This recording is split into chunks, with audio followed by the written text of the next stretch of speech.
Be Wealthy and Smart, episode 1643.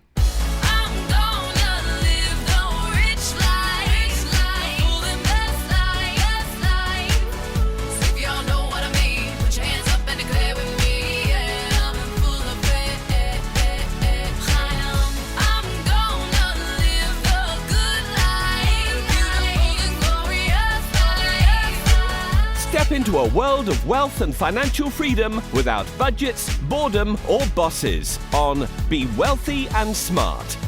And now, here's your host, Linda P. Jones.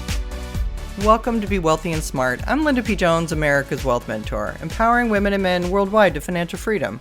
On today's show, we're going to talk about how more single women are buying homes. And this comes to us in an article from CNBC that had a lot of really interesting facts. And it shows a trend of how single women have been more interested in being home buyers and have been pulling ahead financially. Among first-time buyers, single women have a median income of $73,000 compared with $66,400 for single men, according to the National Association of Realtors' 2025 Profile of Home Buyers and Sellers, which analyzed transactions made between July 2024 and June 2025. The prior year's report recorded median income of $73,100 for women and $87,500 for men, which continued a long-term trend of male buyers out-earning their female counterparts. While it's uncertain whether the flip is the start of a new trend, this is the first time the organization has found that the income disparity favors women, said Jessica Lotz, Deputy Chief Economist and Vice President of Research for NAR. The shift comes as single women account for 25% of first-time homebuyers, compared with 10% for single men. In 1985, those figures were 11% and 9% respectively, according to the research.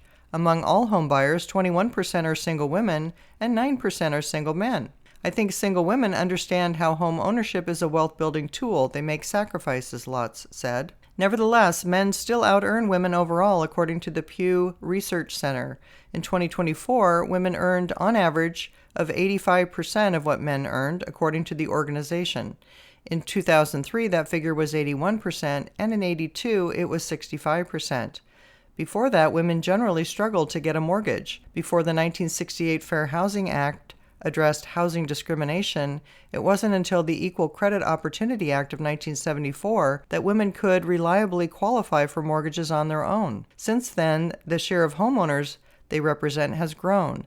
In 2022, single women owned 58% of the nearly 35.2 million homes owned by unmarried Americans, compared with 42% for single men, according to the Pew Research Center. Single women who are first-time homebuyers have a median age of 44, while for single men, it's age 39, according to NAR.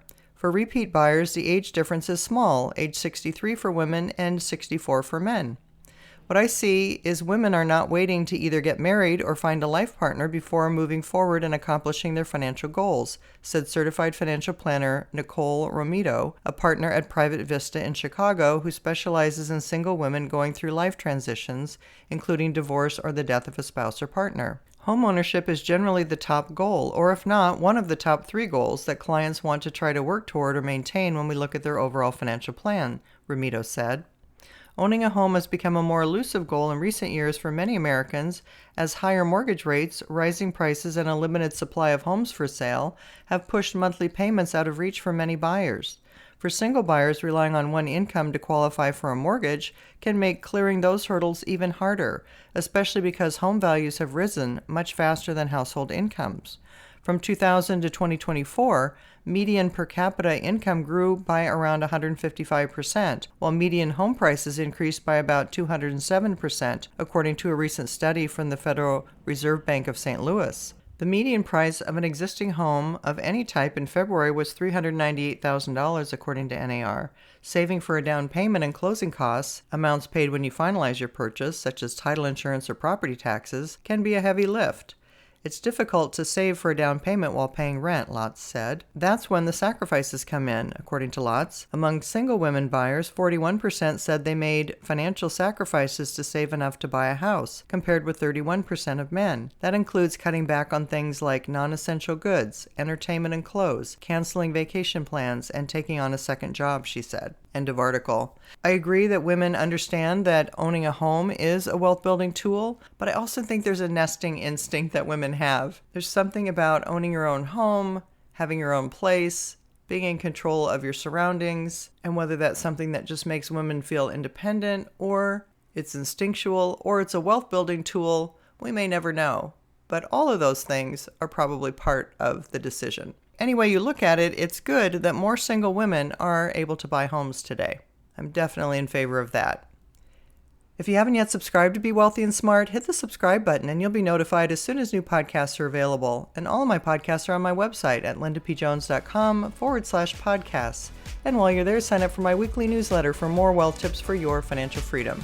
That's all for today. Until next time, live the good life and be wealthy and smart.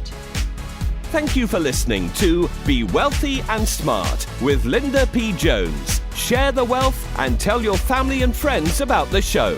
Check out our website, blog, and social media for more riches at www.bewealthyandsmart.com.